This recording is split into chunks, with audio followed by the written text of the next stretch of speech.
Hello, the student of class 7. Today will be read the book First Images, lesson number 11, the face on the wall. It is the poet written this lesson when he was living in London, and also here many types of events take place when he lived in a rented house. Now open your book and let's read the lesson. The face on the wall. We were talking of events at Dabney's which could not be explained by natural causes. Most of us had related in an instance each without producing much effect. Among the strangers was a little man with an anxious face. He watched each speaker with the closest attention but said nothing. Then Dabney, wishing to include him in the talk, turned to him and asked if he had no experience or a story to be narrated or explained. He thought a moment. Well, he said, not a story in the ordinary sense of the word. If I had one, I would tell you truth. I always believe is not only stranger than fiction, but also more interesting. I could tell you an occurrence which happened to me personally and which strangely enough completed itself only this afternoon. The writer described about his strange happening this afternoon. We begged him to begin. A year or two ago, I took a room in an old house in Great Ormond Street. The bedroom walls had been painted by the previous tenants, one who lived in a rented house.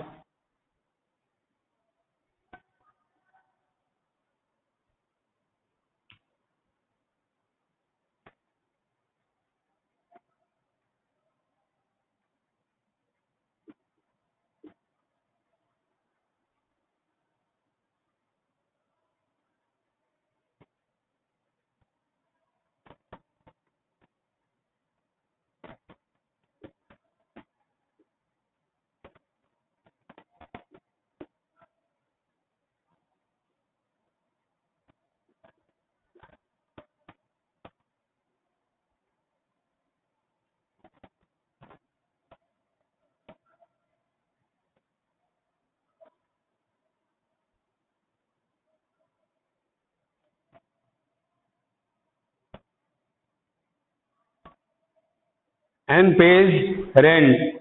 But the place was damp and there were great patches on the wall. One of these was exactly like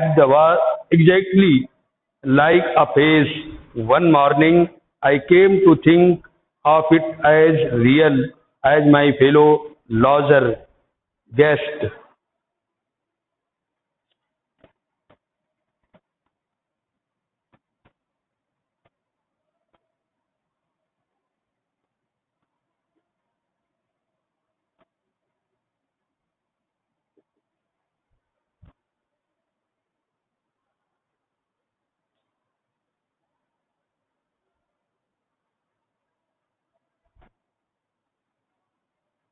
While other patches on the wall grew larger and changed shapes, this never did.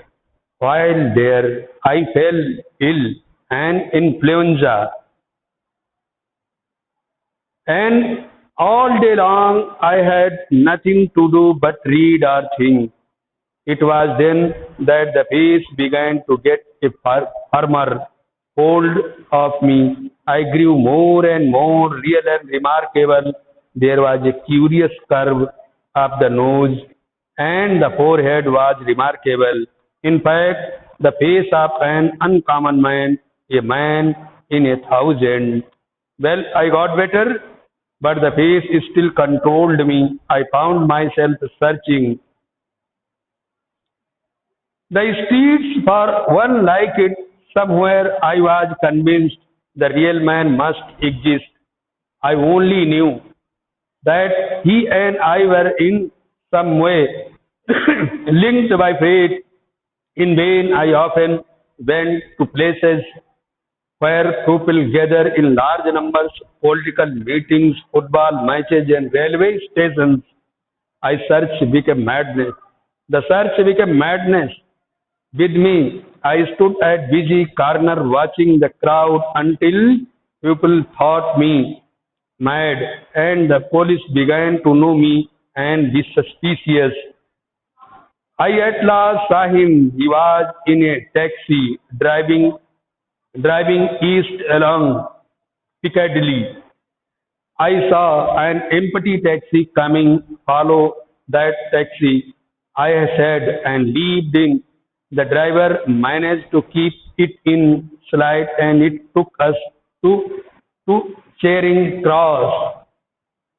I rushed on to the platform and found my man with two ladies and a little girl. They were going to France.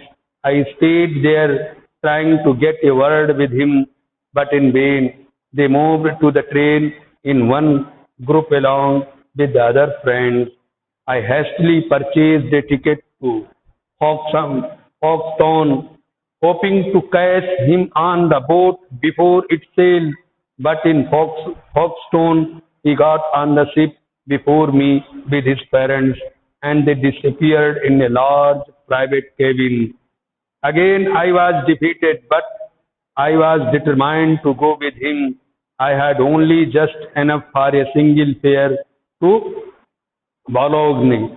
But nothing could stop me now. I took up my position opposite his cabin door and waited. After half an hour. The door opened and he came out with the little girl. My heart beat fast. There was no mistaking the face. Every line was the same.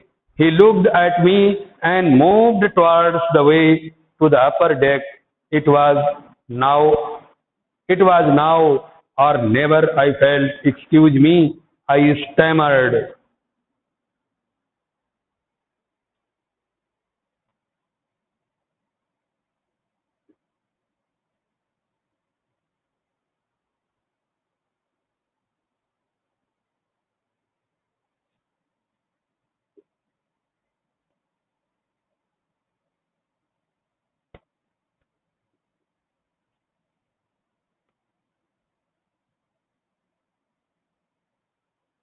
Speak with pauses due to nervousness.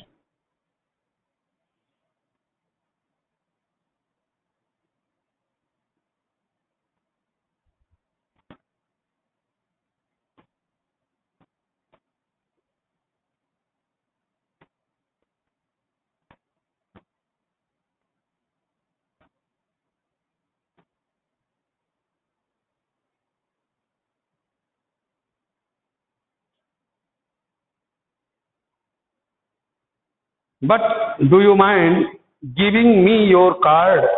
I have a very important reason in asking it. He seems to be greatly surprised, but he granted my request. Handing me his card, he hurried on with the. It was clear that he thought me mad and decided to please me.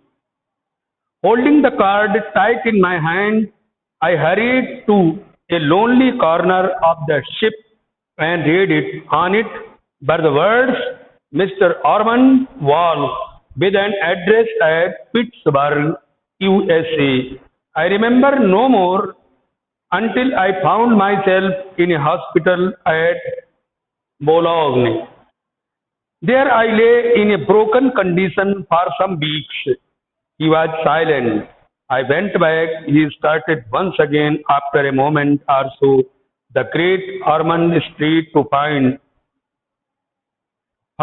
out all I could about this American. And so the time went on until yesterday morning. I had slept till late. When I woke up, the room was bright with sunlight. I looked at once at the wall on the which the face was to be seen. I rubbed my eyes and sprang up. It was only faintly visible. Last night it had been clear as ever. I could almost hear it speak, and now it was a ghost of itself. Confused and sad, I went out. The early editions of the newspapers were already out. I saw the headline American millionaire's motor accident. It read, Mr. Ormond Wall, the Pittsburgh millionaire and party motoring in Italy were hit by a wagon and the car overturned. Mr. Wall's condition is critical. I went back to my room staring at the face on the wall, and even as I looked, suddenly it completely disappeared. Later I found that Mr. Wall died on his injuries at what I take it to be that very moment. Again he was silent. Most remarkable, he said, most extraordinary. We mean it too. Yes, said the stranger. There are three most remarkable things about my story. One is that it should be possible for a patch on the wall of a house in London not only to form the features of a gentleman in America, but also to have a close association with his life. Another one that the gentleman's name should bear any relation to the spot on which his features were being so curiously reproduced by some unknown agency. Is it not so? And we agreed with him and our original discussion on supernatural occurrences ended, and then he rose up and said good night. Just as he was at the door, one of the company asked him what he considered the third most exciting thing in connection with his interesting story. Oh, the third thing, he said as he opened the door. I was forgetting that. The third extraordinary thing about the story is that I made it up about half an hour ago. Good night again. Now consolidate question A1. Answer these questions first. What was the topic of discussion at Dabney's? The topic of discussion at Dabney's was on events. Question 2. What did the people at Dabney's ask the little man to do? What was his reply? Answer. The people at Dabney's asked to join to talk.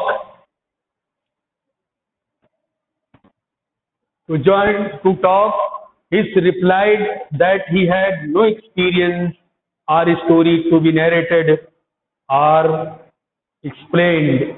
Question 3. What did he find on the wall of his room? Answer. He found a man's face on the wall of his room. Question 4. Why and where all did the narrator look for the man? Answer. The narrator looked for the man, Great Ormond Street, political meetings, football matches, and railway stations because the face was an uncommon man, a man in thousands. It has controlled him.